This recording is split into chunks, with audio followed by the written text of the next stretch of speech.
Assalamualaikum warahmatullahi wabarakatuh. Selamat siang murid-murid. Sebelum memulai pembelajaran kali ini, alangkah baiknya kita berdoa terlebih dahulu. Silakan perwakilan bisa memimpin doa. Berdoa dimulai. Setelah itu, saya akan mengabsen terlebih dahulu untuk mengetahui siapa yang belum hadir atau tidak hadir. Ahmad, Gujali. Baiklah murid-murid sekalian, apa kabar semua? Semoga Allah tetap selalu memberikan kesehatan untuk kita semua agar bisa hadir di majelis ilmu ini. Bulan Ramadan adalah bulan penuh pahala, di mana setiap amalan ibadah akan dilipat gandakan pahalanya oleh Allah Subhanahu wa Ta'ala.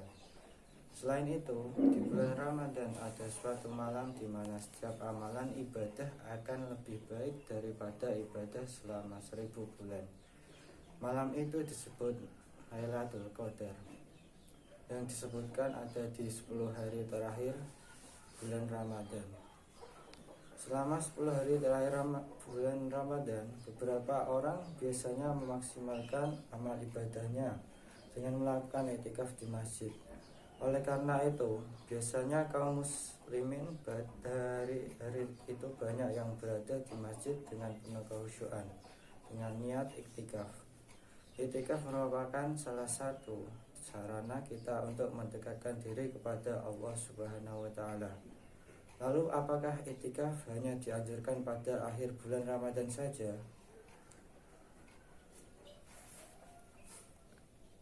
Saat kita masuk masjid, kemudian sholat tahiyatul masjid, lalu seusai sholat duduk dengan tenang, apakah itu bisa disebut i'tikaf? Tahukah kalian apa manfaat dan hikmah i'tikaf bagi kehidupan kita? Nah, kalian tentu tertarik bukan untuk mengetahui jawaban dari pertanyaan-pertanyaan tersebut. I'tikaf sendiri memiliki manfaat atau hikmah. Yang pertama, meningkatkan daya tahan tubuh, karena i'tikaf dapat membawa ketenangan jiwa dan batin. Selanjutnya, bermanfaat bagi kesehatan jiwa, di mana batin menjadi lebih tenang dan bisa membangkitkan kekuatan baru. Yang selanjutnya, mendatangkan ketenangan, ketentraman hati. Dengan mempelajari ini, diharapkan kalian dapat menjelaskan tentang i'tikaf dan hukumnya, menjelaskan apa saja rukun dan syaratnya, menjelaskan hal-hal yang disunahkan ketika i'tikaf, dan menjelaskan hal-hal yang membatalkan i'tikaf. Setelah mempelajari ini, diharapkan kalian dapat menunjukkan sikap tawadhu dan khusyuk dalam beribadah. Selanjutnya, menunjukkan sikap patuh dan awas diri. Selanjutnya, memahami pengertian dan hukum i'tikaf. Selanjutnya, mengidentifikasi syarat dan hukum i'tikaf. Dan yang terakhir, mempraktekkan tata cara melaksanakan i'tikaf. Apakah kalian ingat gambaran dari manfaat yang sudah saya sebutkan tadi? Jika ingat, tolong diulangi. Pada pertemuan kali ini, kita akan membahas i'tikaf. Diharapkan kalian dapat menghayati pentingnya i'tikaf sebagai bukti ketaatan pada ajaran Islam, menjalankan sikap patuh dan mawas diri atau muhasabah, sehingga menumbuhkan kearifan dalam berpikir dan bertindak. Selanjutnya, menerapkan ketentuan i'tikaf, dan yang terakhir, mempraktekkan ketentuan i'tikaf. Dan pada kesempatan kali ini, saya akan membagi anggota kelas ke dalam 3 kelompok untuk berdiskusi. Mekanismenya, setelah pembagian kelompok, tiap kelompoknya akan disuruh mencari sumber-sumber dari internet tentang bahasan tiap kelompok. Kelompok yang pertama, pengertian dan hukum i'tikaf. Kelompok kedua, rukun dan syarat i'tikaf. Kelompok ketiga, hal-hal yang disunahkan dan yang membatalkan i'tikaf. Setelah itu, setiap kelompok akan mempresentasikannya hasil diskusi di depan kelas. Istilah i'tikaf berasal dari bahasa Arab dan merupakan bentuk masdar dari i'takafa ya'takifu i'tikafan. yang berarti tinggal, menetap, atau berdiam diri di suatu tempat. Sedangkan menurut istilah i'tikaf adalah berdiam diri di masjid untuk beribadah kepada Allah yang dilakukan oleh orang tertentu dengan tata cara tertentu.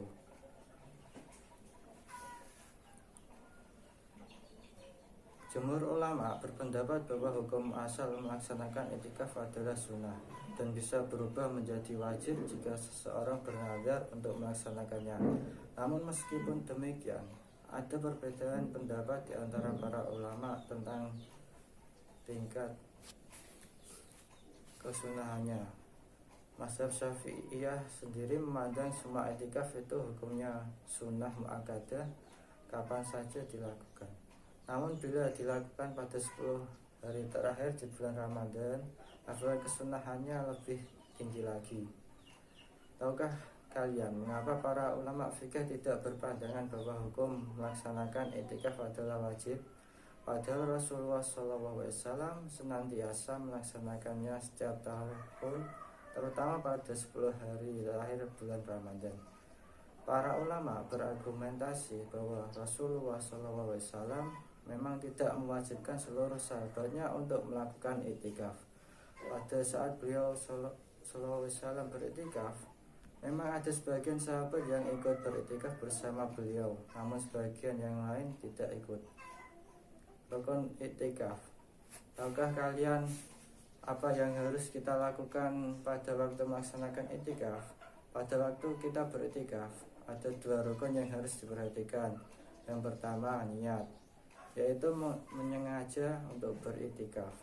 Jumhur ulama diantaranya mazhab Al-Malikiyah, Syafi'iyah, dan Hanabilah sepakat menetapkan bahwa niat adalah bagian dari rukun i'tikaf.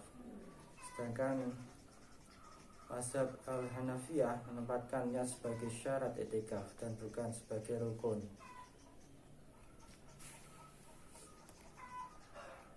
Yang kedua, berdiam diri di masjid, sekurang-kurangnya tumakninah sholat. Yang ketiga, bertempat di masjid. Yang keempat, orang yang beriktikaf.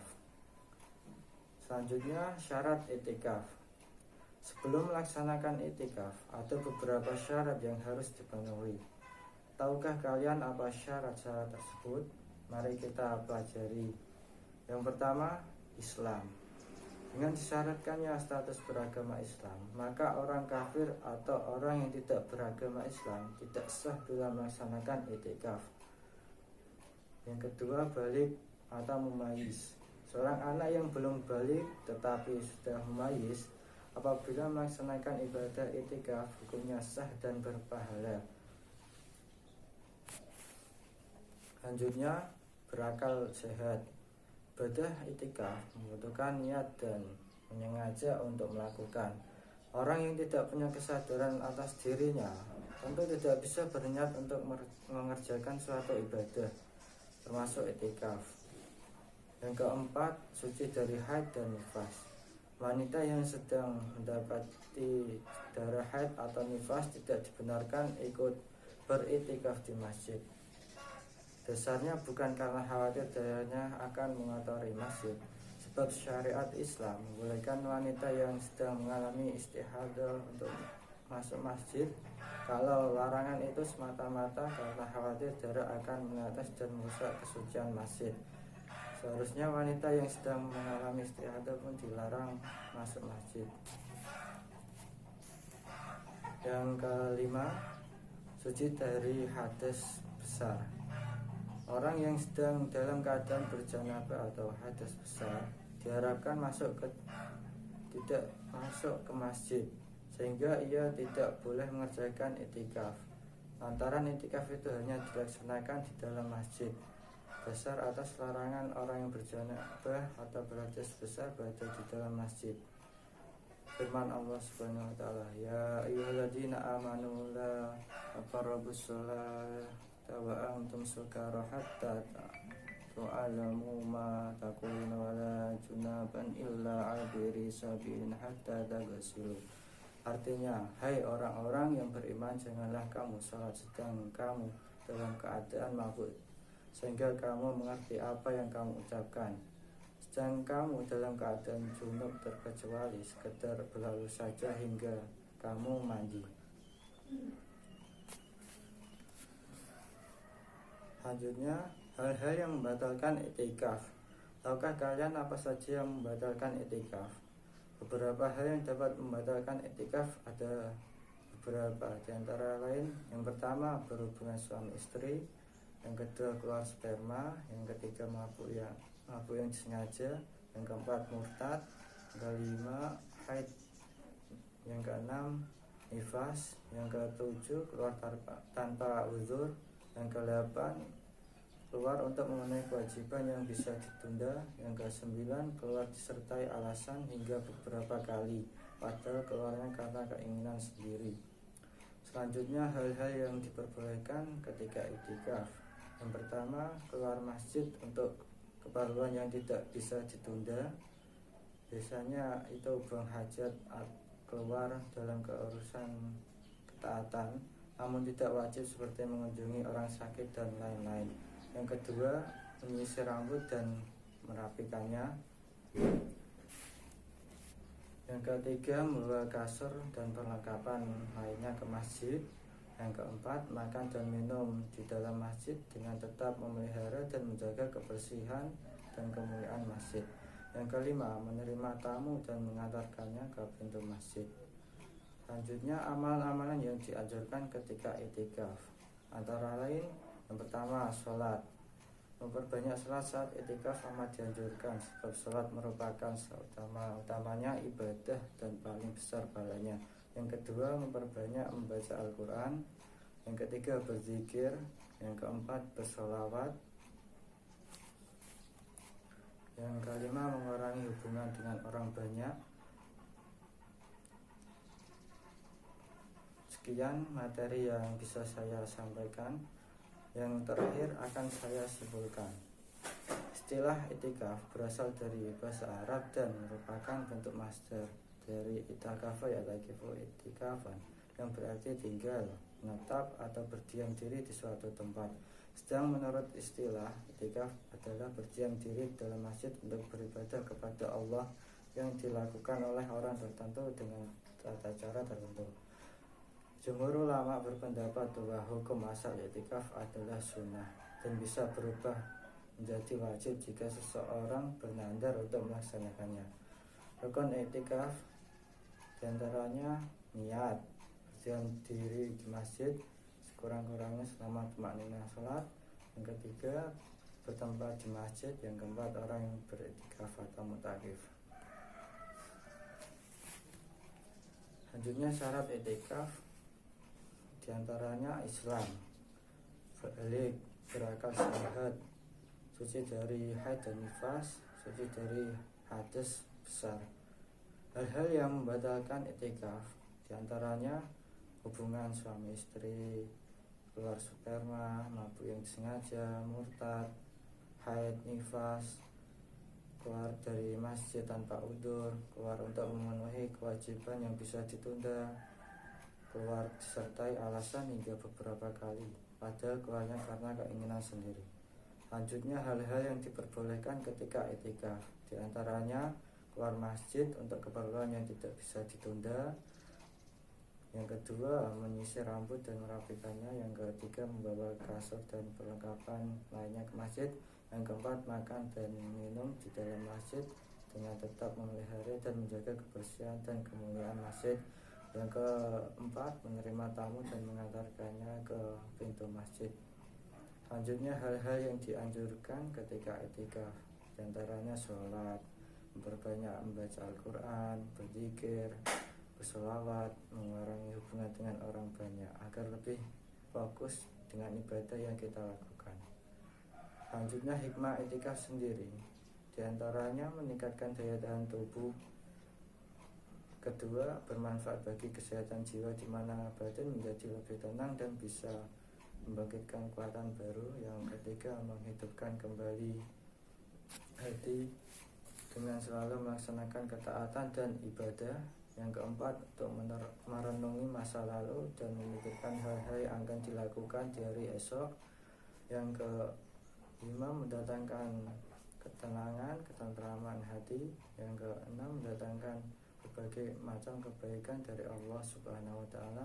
Dan yang terakhir, orang yang beriktikaf pada 10 hari terakhir bulan Ramadan akan terbebas dari dosa-dosa, karena pada salah satu malam dari 10 hari terakhir itu bertepatan dengan Lailatul Qadar. Baiklah murid-murid, setelah pembelajaran ini selesai, saya akan memberikan kalian PR untuk dikerjakan. Jawablah pertanyaan-pertanyaan berikut. Tolong dicatat ya. Soal yang pertama, Ikan bermaksud iktikaf malam ini, namun dia belum begitu memahami ketentuan dan cara pelaksanaannya. Tuliskan prosedur atau gambaran singkat tentang tata cara iktikaf agar Irfan mudah melaksanakannya. Soal yang kedua, bagaimana cara melaksanakan iktikaf bagi wanita yang istiadah? Yang soal ketiga, bolehkah saat melaksanakan iktikaf kita keluar untuk menjenguk tetangga masjid yang sedang sakit? Berikan alasannya. Soal yang keempat, tuliskan beberapa hikmah iktikaf. 5. Yang soal kelima, apa pendapatmu tentang orang yang beriktikaf beberapa hari di masjid karena waktunya lama? Ada di antara mereka yang mengatakan akan tetap di jendela masjid sehingga mengganggu pemandangan. Sebagian yang ada tidak membawa baju ganti sehingga bajunya bau yang dapat mengganggu orang lain yang beribadah di masjid tersebut. Bagaimana cara mengatasi permasalahan tersebut? Selanjutnya, di rumah kalian bisa mempelajari bab atau bahasan yang akan datang, yaitu sedekah, hibah, dan hadiah. Cukup sekian pertemuan hari ini. Terima kasih perhatiannya. Wassalamualaikum warahmatullahi wabarakatuh.